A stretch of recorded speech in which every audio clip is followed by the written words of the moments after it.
दोस्तों, अभी हाल ही में आप सभी लोगों ने बागेश्वर धाम सरकार का नाम तो जरूर सुना होगा।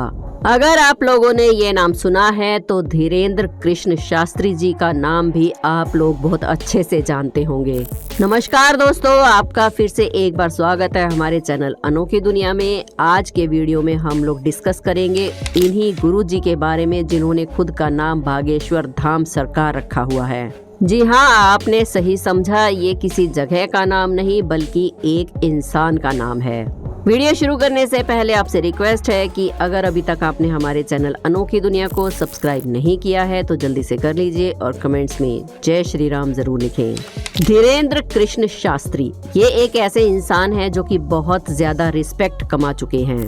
काफी कम उम्र में और काफी कम समय में ये लोगों के बीच में, चाहे वो इंडिया हो या फिर विदेश, सभी लोगों के बीच में बहुत इज्जत पाते हैं। इन्हीं के बारे में हम लोग आज समझने की कोशिश करेंगे। आइए इनके इतिहास को जानते हैं। इनका जन्म 4 जुलाई सन 1996 में छतरपुर नाम के जिले के अंदर एक गड़ा नाम के गांव में हुआ था। इनका जन्म एक बहुत ही गरीब परिवार में हुआ था और इनके दादाजी इस गांव में एक हनुमान मंदिर के पुजारी थे। वो काफी ज्यादा सिद्ध पुरुष थे। उन्हें लोग भगवान दास गुरुजी के नाम से जानते थे। उनका पूरा नाम भगवान दास गर्ग था। वो जिस हनुमान मंदिर के पुजारी थे उस मंदिर का नाम था बालाजी सरकार। वो अपना एक दरबार भी लगाते थे। लोग अपनी परेशानियां, अपनी अर्जी, अपनी मनोकामनाएं लेकर उनके दरबार में आते थे और चमत्कारी तरीके से वो लोगों की मनोकामनाएं पूर्ण करते थे। अगर लोगों को किसी तरह की कोई परेशानी होती तो वो भी ठीक कर दिया करते थे। यहाँ तक कि अगर किसी को भूत प्रेत की कोई बाधा हो तो भी भगवान दास गर्ग जी उन्हें ठीक करके ही भेजते थे। लेकिन उनकी ख्याति ज्यादा बढ़ नहीं पाई क्योंकि ये बात आज से कई साल पहले की है और उस जमाने में ना ही इंटरनेट थे और ना ही इतना ज्यादा प्रचलन था किसी भी चीज का।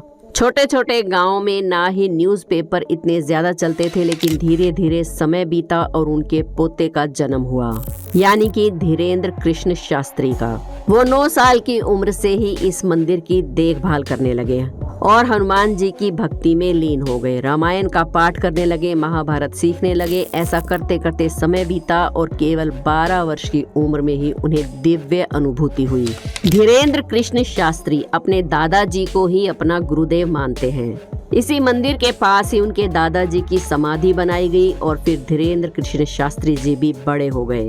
उनके साथ साथ उनकी ये दिव्य अनुभूतियां भी बढ़ती चली गई। यहाँ पर दादाजी के बाद उन्होंने ही इस मंदिर की और दरबार की कमान संभाली और सारा काम अपने हाथ में ले लिया।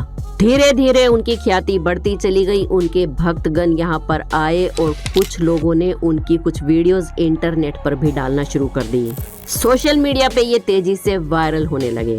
कारण सिर्फ इतना था कि इनके दरबार में जो भी लोग अर्जी लगाने आते थे ये उनकी मनोकामनाएं उनसे नहीं पूछते थे बल्कि भीड़ में से किसी भी एक आदमी का नाम पुकारते थे और उसे सामने बुलाकर बिठा लेते थे और फिर उसकी परेशानी पूछे बिना पर्चे में सब कुछ लिख देते थे और साथ ही उसकी परेशानी का निवारण भी लिख देते थे।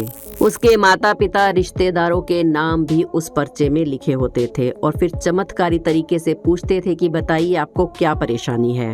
और फिर कमाल की बात यह होती थी कि उनके सामने जो पर्चा लिखा होता था उस पर उस आदमी की वही परेशानियां लिखी होती थी जो कि बाबा जी ने पहले ही लिख दी होती थी। लेकिन कमाल अभी खत्म नहीं हुआ है क्योंकि ये बाबा जी अपने दरबार में आने वाले लोगों से 1 रुपया भी नहीं लेते। यहाँ पर आने वाले लोगों की संख्या सैकड़ों में नहीं बल्कि हजारों में होती है। यहाँ पर लोग आते हैं और अपनी मनोकामना पूर्ण करवा कर ही वापस लौटते हैं। दरअसल बागेश्वर धाम सरकार जी के दरबार में आने का एक प्रोसेस है और उस प्रोसेस को आप पर्सनली सर्च भी कर सकते हैं। यहाँ पर जो लोग आते हैं एक लाल कपड़े में नारियल को लपेटते हैं और राम का नाम जपते हुए बजरंगबली जी के मंदिर की 21 बार परिक्रमा करते हैं। यहाँ पर आपको लाखों नारियल लाल कपड़े में टंगे हुए मिलेंगे। यहाँ पर आने वाले लोगों का मानना है कि ऐसा करने से उनकी मनोकामनाएं पूर्ण होती हैं। हर मंगलवार को यहाँ बाबा जी दरबार लगाते हैं और समय समय पर मंगलवार के अलावा भी यहाँ दरबार लगाया जाता है। लाखों की भीड़ यहाँ पहुँचती है। गुरुदेव जी उनमें से किसी का भी नाम लेते हैं और उसकी सारी परेशानियाँ खत्म कर देते हैं। बागेश्वर धाम सरकार खुद को बजरंग बली का भक्त बताते हैं और ये कहते हैं कि बजरंग बली का सीधा सीधा आशीर्वाद उनके सिर पर है। और सिर्फ इतना ही नहीं, बाबा जी का ये भी कहना है कि एक दिव्य सैनिक हमेशा उनके साथ रहता है और किसी को भी यानी कि कोई भी भूत प्रेत या बाधा हो या कोई भी बाहरी परेशानी हो तो ये सैनिक उनके कहे अनुसार उनके सारे काम करता है और उस भक्त गण की परेशानी को ठीक कर देता है। जैसा कि हमने बताया, इनका जन्म गरीब परिवार में हुआ था, इसलिए इनकी पढ़ाई लिखाई ज्यादा नहीं हो पाई, उसमें काफी अड़चने भी आई। अपनी 8वीं तक की पढ़ाई इन्होंने गांव में ही की और फिर 12वीं तक की पढ़ाई के लिए इन्हें गांव से बाहर दूर जाना पड़ा और बीए इन्होंने प्राइवेट से की।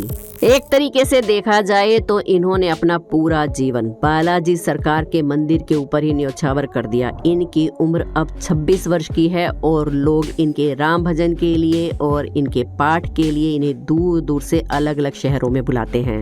ये अलग अलग राज्यों में राम कथा के लिए जाते हैं और उसकी मदद से जो भी पैसे इकट्ठे होते हैं बाबा जी उसका पर्सनल यूज नहीं करते बल्कि गरीब कन्याओं के विवाह में उस पैसे को लगा देते हैं।